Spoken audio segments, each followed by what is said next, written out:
Today is Saturday, April the 13th, and I just want to update the three-part series that I've done in the last month or so on why I sell puts and how specifically I sold Apple puts as I described in part 3. So here's an update, and here's a deep look into the spreadsheet that I keep. So I started on February the 8th shorting Apple puts. And this pivot table shows you that on my short puts, my Apple have made for me so far $18,000 and $18,800. I'm doing that in two tranches. I've got 600 shares or 6 contracts in my margin account, and I have 5 contracts in an IRA account. And I explained how I do it in an IRA account. Not everybody is allowed to do it, but check with your broker. He'll tell you under what conditions you can sell or short or go naked on puts or calls. And he'll explain to you the risk associated with it. So that 600 slice has made 10,737. Now you can argue and you can say that since February the 8th, because that's the day that I sold 600 shares. You see, I was long stock and I sold 600 for 172.34. So you could argue that between 172.34 and today's 199, I would have been better off holding the stock.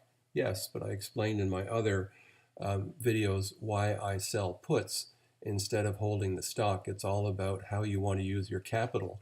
And in my margin account, you know, I don't have $90,000 invested in Apple. The amount of margin I'm borrowing from TD Ameritrade is $24,000. That other $70,000 I can invest in something else. So when the stock is moving not very much, and if you look here, let's turn that off. If you look here, this is a daily, let's look at the week. So we started back here in February, right here, this week right here, February the 10th. When the stock moves just a little bit like these, this is when puts are wonderful to have. Short puts are wonderful to have. When the stock moves like this, wow, your short puts make money, but they only make the amount that you collected when you sold the put, the premium that you collected. So clearly you're not making as much as you did when you held the stock. I was at a disadvantage this week as well. Should have had the stock. But in this week, I'm glad I had the puts because the stock would not have made any money. It finished the week here and then finished the following week there. I made money, stockholders didn't. I probably did okay in this week versus stockholders, and in this week, again, the week before we ended here, this week we ended there. I made money. Stockholders made money too, but again, they have a lot more capital invested than I do.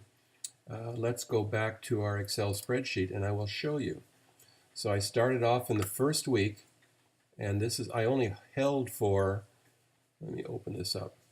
I only held this short put for 1 day, and I made $531. This is 6 contracts, right? The next time I rolled, oops, I lost that, so let's bring that back. The next one I rolled to, I held for 6 days between the 8th and the 14th, and I made $14.25. The next one I held for 7 days, made that. The next one I held for 7 days, made that. The next one 7 days, just under $2,000. Then I held it for only 3 days, made $3,500, and rolled out to the following week and rolled up to 177.5. That week I made $4,700 with these things. 56. Sorry, this is the running total.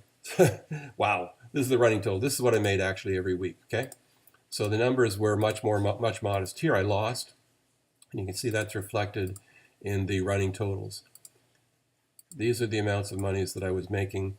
Here's just held it for 1 day, and I guess it moved enough that I made $11.46, so I rolled it not only up to 182.5, but back to the current week, and I made $8.94, then $5.82, then $11.40, and then lost $41, and this was only held for a day.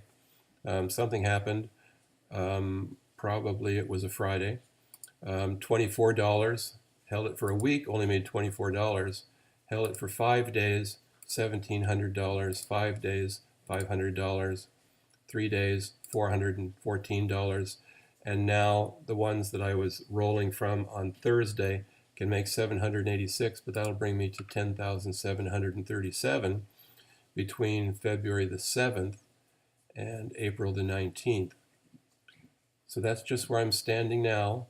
Now if you go back and look at parts 1 and 2, I'll show you what the risks are, and then part 3, how I did it, how I'm doing it on a regular basis.